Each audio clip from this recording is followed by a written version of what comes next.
kayo guys.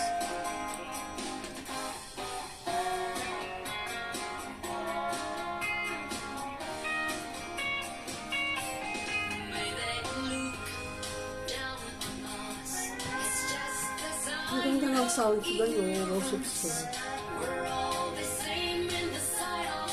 Talagang tatalag talaga yung worship song. Sabi nga, walang tinapay matigas sa mainit na kape. Wala rin tao matigas ang puso pag ang Panginoon ang kumilos sa buhay mo, lalambot at lalambot talaga.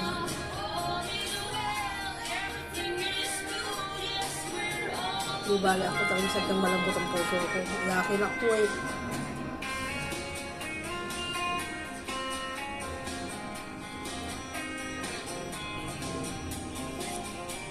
Hi everyone! Anong ulam natin mga guys?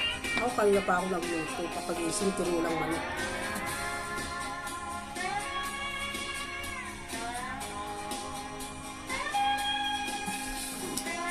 Isa na kayo guys, nag-iisa kasi ako. Ngayon, gumawa ka ng paraan malibang sarili mo. Ayaw ko na nasa yung stress sa kayong depression. Hit ko yan. Saka yung stroke hit ko yan kasi naranasan ko na. Kaya lang talagang mabait lang ang Panginoon sa buhay ko. Mild lang naramdaman ko. Dali ko lang nakarecover. Linggo lang ang dumaan. Malakas na ulit ako. Hinigyan ako ng lakas nila.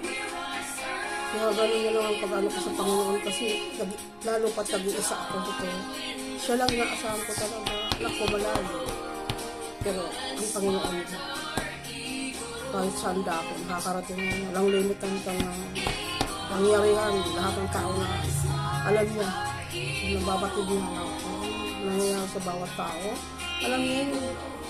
Alam nalilihim sa kanya. Kasi mga butok na ako ng bilang ng butok. Alam niya kung ilan. Alam din daw niya kung ilan na natatanggal, nabubong niya. Alam din daw niya. Alam din niya niya. Kaya wala tayong maililihim sa Panginoon.